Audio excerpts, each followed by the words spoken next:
warahmatullahi wabarakatuh. Sebelumnya, perkenalkan nama saya Galuh ini dari Prodi Administrasi Rumah Sakit Fakultas Ilmu Kesehatan Universitas Duta Bangsa Surakarta.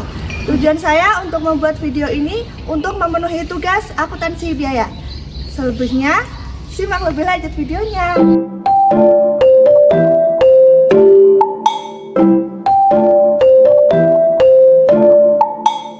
Sebelumnya, Assalamualaikum warahmatullahi wabarakatuh. Waalaikumsalam warahmatullahi wabarakatuh. Di sini saya akan melakukan wawancara yang bertema penentuan tarif unit kos rawat jalan di klinik Sinta.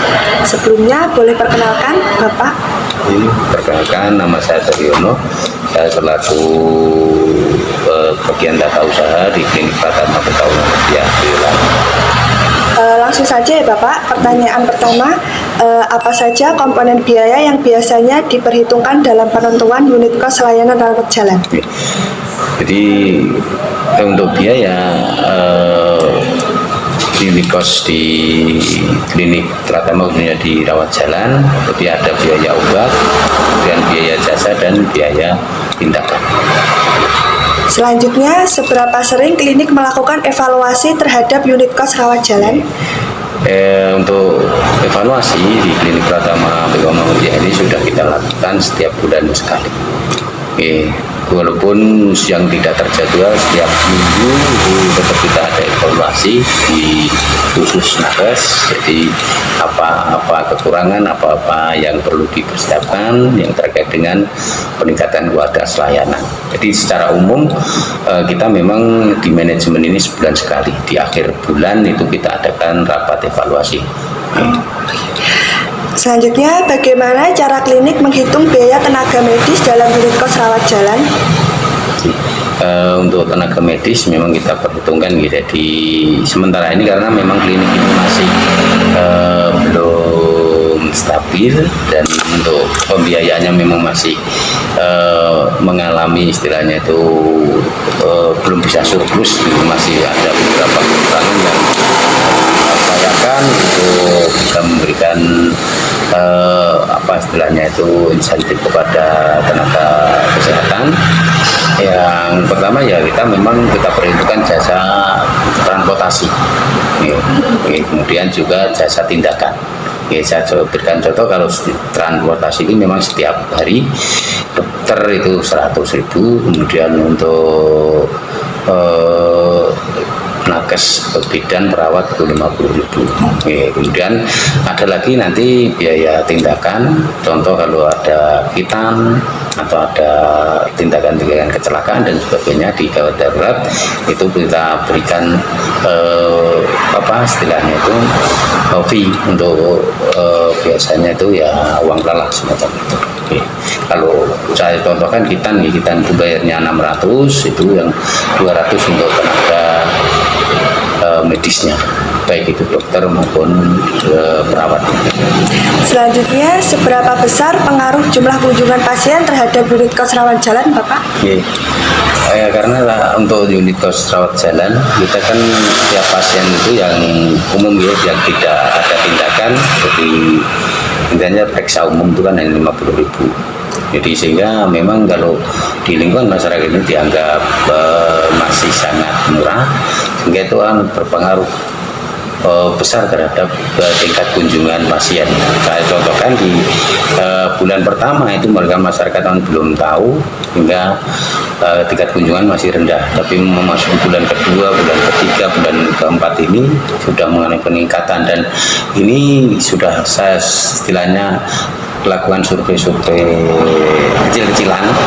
Saya tanya jawab dengan pasien itu ya karena memang biaya yang rendah itu sehingga mempengaruhi terhadap jumlah kunjungan pasien. Selanjutnya, apa saja kendala atau tantangan yang dihadapi dalam menghitung unit kos rawat jalan di klinik ini, Bapak? Ini karena memang kan kendalanya karena biaya pasien itu masih kecil, sehingga yang kita keluarkan biayanya kan ada biaya obat, ada biaya operasional, kemudian ada biaya transportasi dokter, transportasi nakes, kemudian juga biaya admin. Sangat banyak sekali.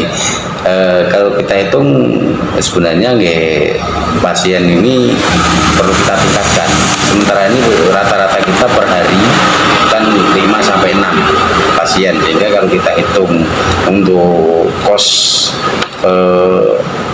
operasional di klinik ini memang masih sangat minim sekali, sehingga perlu kita tingkatkan dengan strategi yang lain, termasuk kemarin kita di liburan itu ada promo hitam, kemudian ada juga layanan fisioterapi, kemudian juga layanan spa.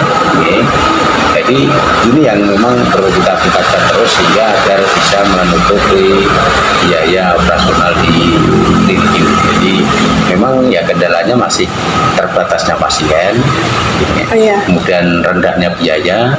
Ini sehingga kita memang harus putar balik untuk bagaimana meraih ya penghasilan atau pendanaan itu supaya bisa menopang operasional di klinik ini. Jadi kendalanya itu tadi ya, masih jumlah pasiennya belum memenuhi persyaratan, karena kita harapkan rata-rata itu sehari bisa 10 pasien, ini baru 5-6 ya. Jadi itu kemudian yang kedua ya memang biayanya masih rendah. Kalau 50.000 itu kan sudah dapat obat, padahal obat sendiri itu udah mahal gitu. Obat, kemudian obatnya 5 macam, sehingga memang perhitungan ini masih menjadi kendala itu ya.